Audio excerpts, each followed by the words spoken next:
জনাব শামীম ওসমান, আপনাকে আমাদের অনুষ্ঠানে স্বাগত জানাই। বাংলাদেশের রাজনীতিতে শেখ হাসিনা গত 15 বছর যে দুঃশাসন যে অপকর্ম চালিয়েছেন তাকে শক্তিশালী করতে তার পাশে থাকতে আপনার একটা সক্রিয় অবস্থান ছিল, আপনার কাছ থেকে একটু আমরা এটা শুনতে চাই। ভারতে পলাতক আছেন মাননীয় প্রধানমন্ত্রী শেখ হাসিনা, এবং আমি বিষয়টাকে আগের থেকে আজ করছিলাম যে এরকম কিছু একটা ঘটনা ঘটতে পারে। আমি এই কথাটি এটা প্রমাণ করতে চাই না যে ওনারা করেছেন দেখে আমাকে করতে হবে, এটা আমি বলতে চাই না। আমাকে দলের থেকে জানানো হয়, সরকার প্রধান থেকে প্রধানমন্ত্রী জানান যে আমার উপরে হামলা হবে। ইট ইজ ট্রু যে আমাকে দেশ ছেড়ে যেতে হয়েছে, এবং আমি যে দেশ ছেড়ে গেছি সেটা জাতির পিতার কন্যা মাননীয় প্রধানমন্ত্রীর একবার না কয়েকবারের নির্দেশের পরিপ্রেক্ষিতে। আমি আমাদের সজীবদের জয় একটা ফেসবুকে এই যে আমেরিকা গত 2 দিন আগে একটা স্ট্যাটাস দিয়েছেন, 3-4 দিন আগে, অধ্যাপক ইউনূস শান্তির জন্য নোবেল পুরস্কার দেওয়া হয় যাদেরকে আমরা শ্রদ্ধা করি এবং সারা জীবন করবো। ট্রু যে এরা অনেক ভালো কাজ করেছে, এবং আমি নিজেও চাই যে ভোটের অধিকার হোক। আমি কোনো ধরনের হত্যাকাণ্ডকে আমি সমর্থন করি না এবং করা উচিত, তাহলে আমি মানুষ হিসেবেই গণ্য হব না। আমরা কি শুধু নেগেটিভ কথা বলবো, পজিটিভ কথা বলবো না? 800 কোটি মানুষও যদি চায় একজন মৃত মানুষকে জাগিয়ে তুলবে, তা তো জাগিয়ে তুলতে পারবে না, তাই না? তো একজন মানুষকে আমি গুম করে দিব, খুন করে দিব, এই বিষয়টাকে আমি একজন মানুষ হিসাবে আমি যদি মৃত্যু হয়ে যায় আমার, আমি কোনোদিন এটাকে সাপোর্ট করব না। এবং অতীতে কে কি করেছে সেই জন্য আমাকে একই পথে চলতে হবে, আমি সেটাকেও মনে করি না। এদের দ্বারা অনেক সব শ্রেণী পেশার মানুষের মধ্যে ভালো খারাপ আছে, আমরা কি এই কথা বলতে পারি না? ইয়েস, আমি বলছি না যে Awami League is a only perfect party in the whole world কিংবা হোল ইন বাংলাদেশ। আপনি আমার মনের কষ্ট বুঝবেন। আমার 20 জন লোক মারা গেছে, আমার এই পা পঙ্গু হয়ে গেছে, আমি চেয়ারে বসে নামাজ পড়তে হয়, আমার বাঁ পাটা উড়ে গেছিল, ঠিক আছে? সেইখানে আমার সরকারের ক্ষমতার সময় না যে চার্জশিট দেওয়া হয়েছে, সেই চার্জশিটে আমি যে সাক্ষ্য দিয়েছি, সিআইডির যে অ্যাডিশনাল এসপি সে আমার সাক্ষী বদলি দিয়েছে। আপনি নিজেও লয়ার ছাত্র, আমিও লয়ার ছাত্র, আমি বলেছি this is not my witness. আমি চাই না যে একটা ছাত্র সারা বছর লেখাপড়া করলো, সেও পরীক্ষায় পাশ করলো, আরেকজন পড়ালেখা করলো না, সেও পাশ করলো, এটা আমি চাই না। দেখেন, আমি মার্কিন যুক্তরাষ্ট্রের মতো একটা রাষ্ট্রকে আন্ডারমাইন করার কোনো কারণ থাকতে পারে না, কারণ পৃথিবীর মধ্যে এটা অবভিয়াসলি একটা শক্তিধর দেশ না, একটা গণতান্ত্রিক রাষ্ট্র বলা যায়।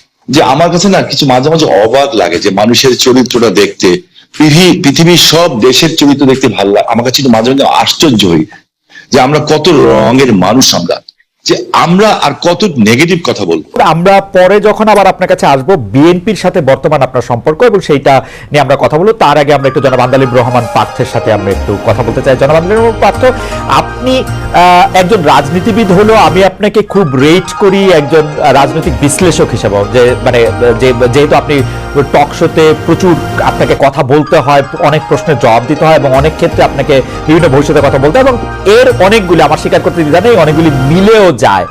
আমি এই জন্য আপনাকে একটু ফরওয়ার্ড লুকিং প্রশ্ন করতে চাই যে গত কয়েক বছর ধরে জনাব তারেক রহমানই আসলে বিএনপির হাল ধরে আছেন। বেগম খালেদা জিয়া চিকিৎসার জন্য লন্ডন গেলেন, শেখ হাসিনা জনরোষে বাংলাদেশ থেকে বিতাড়িত। রাজনীতির এই পরিবর্তনটা আপনি আসলে কিভাবে দেখছেন? নতুন নেতৃত্বে নতুন রাজনীতির সূচনা কি হতে চলেছে? বিশেষ করে 90-এর পর যদি আমরা আওয়ামী লীগ ও বিএনপির শাসনকাল যদি বিশ্লেষণ করি,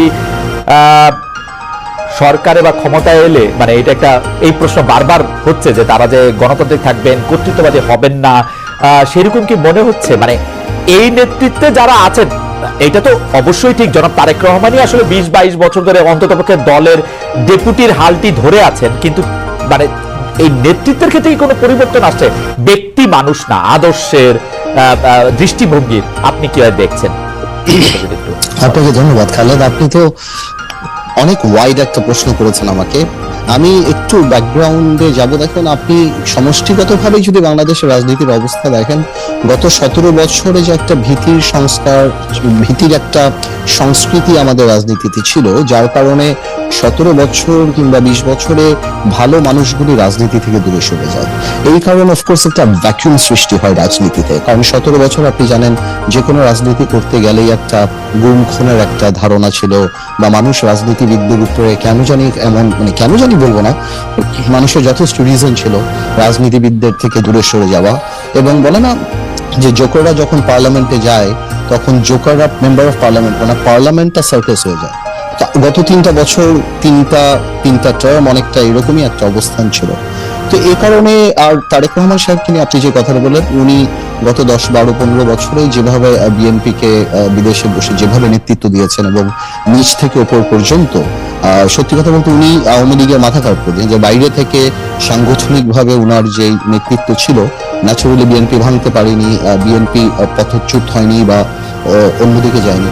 তো সেই ক্ষেত্রে দলের মধ্যে এবং আমি মনে করি সারা বাংলাদেশে ওনার একটা আলাদা গ্রহণযোগ্যতা আসছে। এখন বিএনপি সামনের দিকে যদি ক্ষমতায় আসে, তাহলে বিএনপি কি করবে সেটা নির্ভর করে সত্যি কথা বলতে বিএনপির সমষ্টিগতভাবে বিএনপির মানসিকতার উপরে। বিকজ আপনার ডেমোক্রেসিতে অ্যাকচুয়ালি ইজ আ মাইন্ডসেট। আপনি আপনার বিরুদ্ধের কথাকে সুযোগ দিলে ডেমোক্রেসি থাকবে, আর সুযোগ যদি আপনি না দেন তাহলে ডেমোক্রেসি থাকবে না।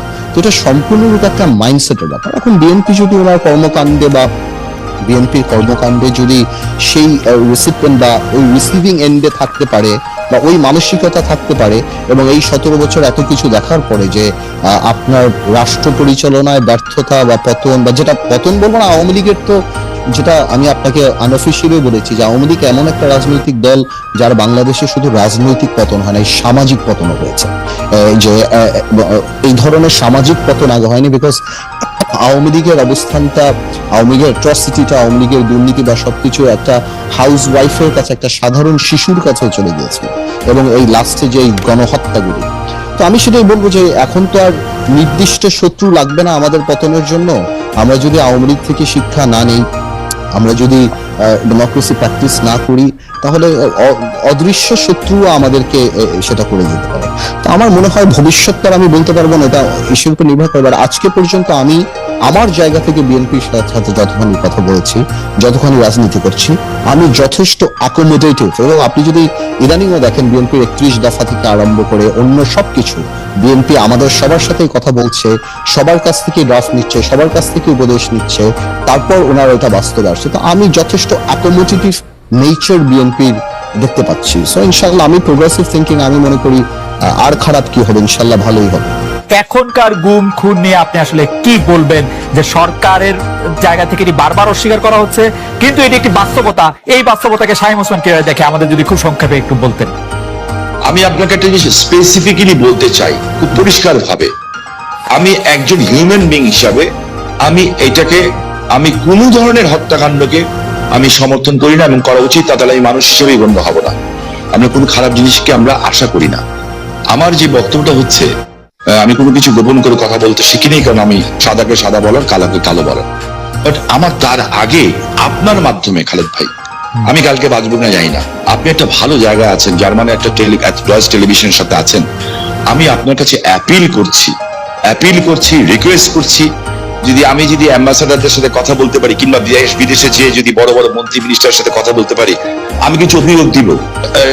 নারায়ণগঞ্জে 7 মার্ডার হলো, আমি কিন্তু উইদিন 45 মিনিটসের মধ্যে, 45 মিনিটের মধ্যে দেশের সর্বোচ্চ জায়গায় আমি এই খবরটা পৌঁছে দিই, কারণ আমার কাছে খবর এসেছিল যে এই ঘটনা র্যাব দ্বারা সংঘটিত হয়েছে, র্যাবের কিছু মানুষ দ্বারা সংঘটিত হয়েছে, এই মেজর আরিফ সহ এরকম যারা আছে। বিকজ তারা ডিস্ট্র্যাক্ট হয়ে গেছিল, যেহেতু আমি এলাকার মানুষ, আমাকে সবকিছু খবর রাখতে হয়, এবং আমি স্বরাষ্ট্রমন্ত্রী মহোদয়কেও জানিয়েছিলাম বিষয়টা, যে something is going on, but এত বড় দুর্ঘটনা হবে এটা আমি বুঝতে পারিনি।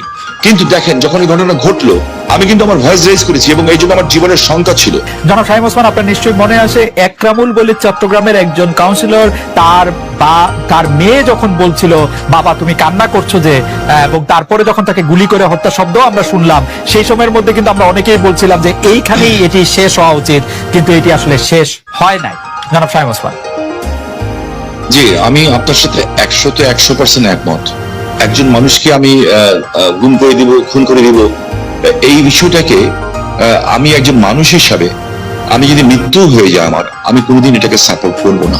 এটার চেয়েও বড় সত্য হচ্ছে, এত বড় বড় উচ্চ পদস্থধারীরা এখনো কিন্তু জেলখানায় আছেন। যেমন বিএনপি নেতা সালাউদ্দিন সাহেব, ওনাকে গুম করা হয়েছে, খুন করা হয়েছে বলা হলো, ঠিক আছে, তো বিএনপি নেতা সালাউদ্দিন সাহেবকে তো পাওয়া গেল ভারতে। আমার চোখের সামনে যখন নারায়ণগঞ্জে একটা পরিবার আগুন দিয়ে বাসে পুড়িয়ে মেরে ফেলা হলো, আমার চোখের সামনে নারায়ণগঞ্জের যাত্রাবাড়িতে বাসে শুয়েছিল ড্রাইভার আর কন্ট্রাক্টর, তাকে আগুন দিয়ে পুড়িয়ে মারে হলো, ওস্তাদকে মাথা দিয়ে যে কন্ট্রাক্টর পুড়িয়ে মারলো, 85 জন মানুষকে পুড়িয়ে ছাই করে দেওয়া হলো। এটার নাম রাজনীতি? আর তাদের বিচার হলো না কেন? যারা আগুন সন্ত্রাস করলো এই দেশে, যারা পুলিশকে পুড়িয়ে মারলো, সাংবাদিককে পুড়িয়ে মারলো, জজ করে বোম মারলো এবং বিভিন্ন স্কুল সেন্টার উড়িয়ে দিল। আমি এই সরকারের কাছে প্রশ্ন রাখতে চাই, এই সরকার ন্যায় বিচার কেন করে?